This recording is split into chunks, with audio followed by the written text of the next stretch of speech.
Hi everyone, my name is Charlie and today I want to talk about the period of unfathomable sadness.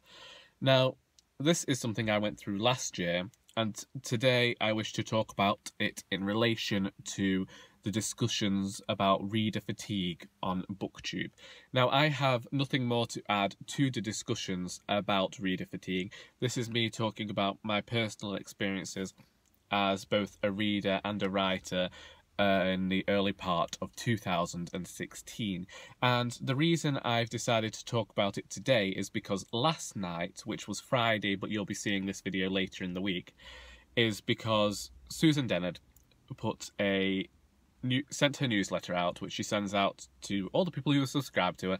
And today, and she was talking about how when you are feeling a bit burnt out as a writer, she advises forced downtime, which is where you don't write for a certain period of time and you aren't even allowed to think about writing, and if your mind starts to veer towards that, you just say no, you aren't doing that, and you have to be really strict with yourself. And this is something that I did for a long time last year. I will post the video down below, and it's only now that I feel comfortable talking about it, but I will post this in the down bar. And basically, after I published my first book, Our Doris, in 2015, I did a few events, and I was feeling rather happy. 2015 had been quite a good year for me. I was enjoying myself at work a bit more, and even though we'd had a few setbacks, things had seemed to be alright, or as alright as they could be. And then in the September, I received a letter informing me that I was one of two candidates, well, no, I was one of four, sorry, up for redundancy, but I was one of two at the shop that I was at the time. And as I'd worked at the place I'm at now for, at the time, it will have been 7 years, I was feeling a bit disheartened because at the time I was still volunteering as well as being paid for my role. So I'd do 3 days where, I was getting paid, then I'd go and I'd volunteer extra sometimes, and that's what I'd done, and I'd done that for years. And so getting this letter was extremely disheartening for me. And I'd kind of taken it because I was like, well, it's okay, we've made a bit of money from the books, and even though it's hard, we kind of could have seen this coming because of the way the shop's going, our figures are down, and I just thought, yeah, it makes sense. And I thought, well, either way, there's four of us. I won't be the one getting made redundant. And I was. And I was the one that got told he was being made redundant. And although I was being made redundant, there was kind of like an 11th hour reprieve where they said to me, or you can go and work at this other shop we have because the other shop assistant has had to leave, and you can go there, and if you don't like it, you still have 4 weeks in which you can leave and we'll still pay your redundancy. And at that point I was like, right, that's fine then, I'm getting my redundancy. And I was very much baby throwing toys out of pram, and I was just like, that's it then, fine, I'll get my redundancy and then I'm going. I don't know whether it's probably definitely a good thing, because I ended up really liking the people that I was working with then, and they ended up giving me the position here full time. And sadly, the other people that I had been working with at the other shop did end up being made redundant themselves a few months later, and it was extremely difficult for me to be there as the one person who'd got the job, and they're there without one. And that then ended up leaving me feeling extremely awful. I'd been on holiday to Rome and Venice, and I hadn't particularly enjoyed myself in Rome because I don't like cities, I don't like big crowds. And this was the biggest crowd. We weren't staying in Rome, we were staying quite far away, so it was really difficult to get anywhere. We had no directions, we kept getting accosted, and so I'd come back from Rome not feeling particularly happy, and then I got this message on my first day back saying, "Have you heard the news?" And then I saw that they'd been made redundant, and I was like, this is awful. And I can remember going to my doctor and telling them that I was feeling extremely horrible. I was feeling so much guilt over what had gone on that I didn't know what to do. And they gave me a piece of paper and told me to ring someone. And it was probably like all they'd been told to do, because I'd never gone and said anything like this before. I don't want an advice line. I didn't want an advice line at all. I didn't want to talk to these people that I don't know. I wanted to talk to that person. I wanted to talk to someone face to face and just kind of figure everything out. And so that left me feeling even lower.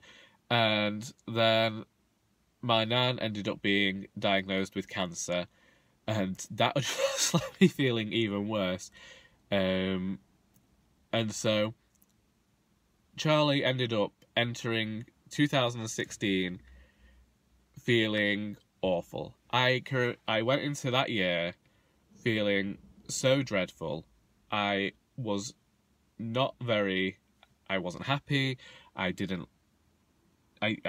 wasn't getting on with people, and I was feeling like I had to have another book written, and I didn't have this book out, as well as thinking that I just started my booktube channel, and I decided to try Vlogmas that year. I can remember, because that was the first year I tried Vlogmas, and I quit halfway through because I'd also been doing some overtime, because that's what you have to do at Christmas. And I'd got to that day and I hadn't eaten in however long, and I ended up having to get back from work, go home, and then I ended up stuck at the doctor's, and they still hadn't let my mum in, and I knew that I had to be back to I had to be back in town because I had the King Edward Street reading that night as well. So I ended up rushing home as fast as I could so that I could eat something really quickly, which I remember was a packet of microwavable rice and half a tin of the kippers, which was not a nice meal, and I don't recommend it. And so then in 2016, at the start of the year, I realised that something was incredibly wrong.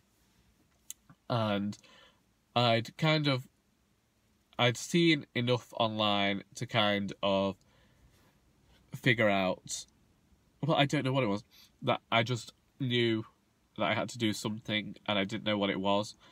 And I saw this video about a book called Big Magic by Elizabeth Gilbert, and I saw about another book called Furiously Happy, which is by Jenny Lawson, and I have reread and reread over and over again since then. And I read those two books over a span of 2 days when my hips had gone again and I was sat at home, unable to move. I read those books, and it kind of just emphasised for me that I needed to take a break from writing and reading, because all of these other stresses that I had in my life, I knew I would have ordinarily just accepted, but I was forcing myself to feel this stress for my reading and my writing. Now we're 9 minutes and we've only just got to this point, so I apologise.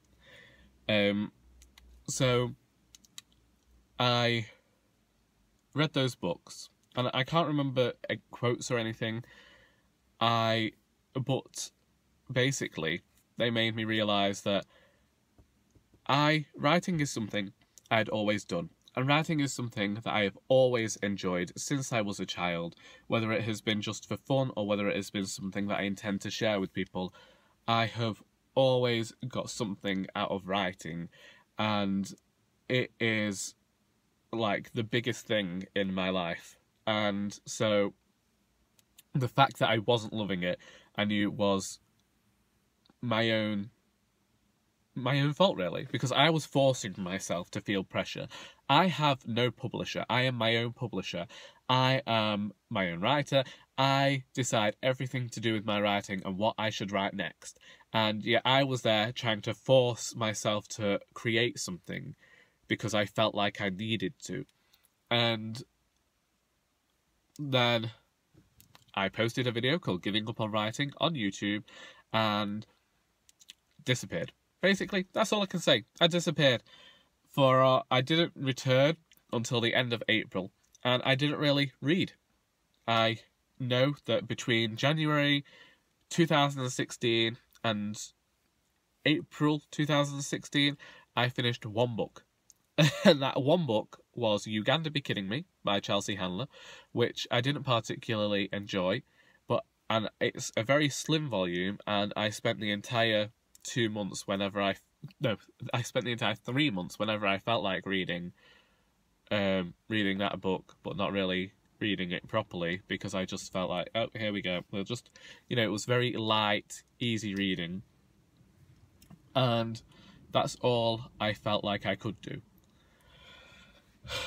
And then and that was the time that I knew that I couldn't actually look at any of my writing. So on my computer, because I knew that was something I'd have to go on, I put every single folder into one folder called pre-2016, so I wouldn't have to look at it. I put all of my writing into a box, labelled that pre-2016, and put that away. And I told a few of the writers at the writers group that I was no longer writing, that I had stopped writing for a certain amount of time, that I would still be attending the writers group, but I would not be sharing my work, I would not be reading anything I wrote there, and outside of that group I would not be thinking about what I had written. And it basically, if I had a single thought about writing, I would stop myself. And you might question how this relates to reader fatigue. And basically, from that video, I began to understand that reading and writing are things that I allow myself to do for enjoyment. And if I feel like I'm not enjoying something, if I am forcing myself to read it or to get through it, I actually try not to continue it anymore. I know there have been a few instances on this channel where you've seen me dislike a book vehemently, and you can say, well, why did you continue to read that book if you weren't enjoying it? Because you are saying that you only want to do things because you enjoy them. And basically, I continue to do them. I continued to read them because I felt like they were books that had possibility of actually gaining some sort of merit, or I knew I wanted to review them, so I'd continue to read them. And it's only later on in this year that I've really gone into the whole life's too short for bad books things. I sold my copy of My Absolute Darling, I gave away The Lesser Bohemians and Sorry to Disrupt the Peace, and more books that I'm not enjoying as I'm reading them, I'm putting down. I'm giving myself a set time and then putting them down and giving up on them. But also, the thing is, if I don't feel like reading, or if I do feel like I am forcing myself to read, then I just don't read. I've only read one book this month, and whilst I feel like by BookTube standards, if there are any, it doesn't, it matters. It doesn't really matter to me. If I don't have enough books for a book haul, I try not to record it. If I don't have enough books for a wrap-up, then I might shove them into another video where I'm trying to fill up a video. But, I can say a lot about books. I can ramble on and on, as has been documented by this video. So, to me, I've become somebody who, and it takes a lot of work to allow yourself to do what you like and do what you want to do. And if that means not reading a ton of books a month, then you really need to do that. But I do question whether, when it comes to reading, we can do something like this forced downtime where we decide, like where you take a Twitter break or you take a Facebook break, where you just think, I've read a lot. Because not reading something doesn't discount the hundreds and hundreds of books that you have read before. whether you could take a break, whether you could just think, I'm not going to think about books, I'm not going to check publisher catalogues. I mean, I know in some people's positions they're going to be sent books from publishers anyway, but don't open them. Put them somewhere where you don't have to think about them for however many months, and just give yourself a set time, be it 2 weeks or be it 2 months. Give yourself that time to come back to reading refreshed, or reread some old favourites. I have found rereading a really great thing to do this last month, and I've been looking at the new books on my shelves and been thinking, well, you're all nice, and I really should have set my phone to do not disturb, because my father just telephoned and ended the video. Where was I? Oh yes. So I've been looking at my new books that I have to read and been thinking I'll get to them at some point, but I do want to revisit the old favourites.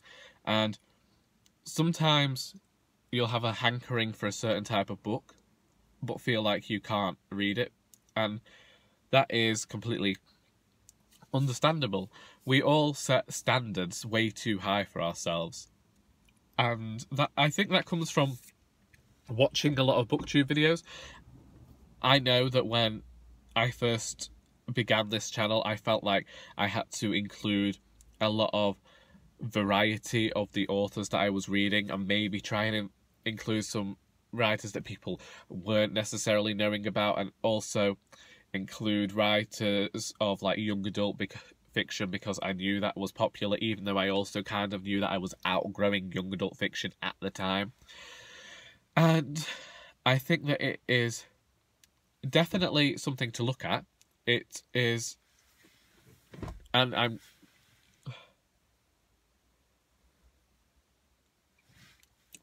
because as I'm trying to say, we cannot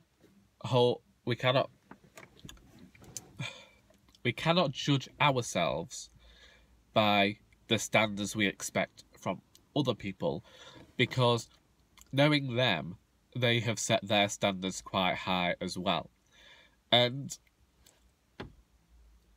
I think that when you have more of a platform, and when you have more viewers, and when you have more subscribers, you are definitely going to be feeling the weight of all these people and their expectations, but you kind of have to forget about them.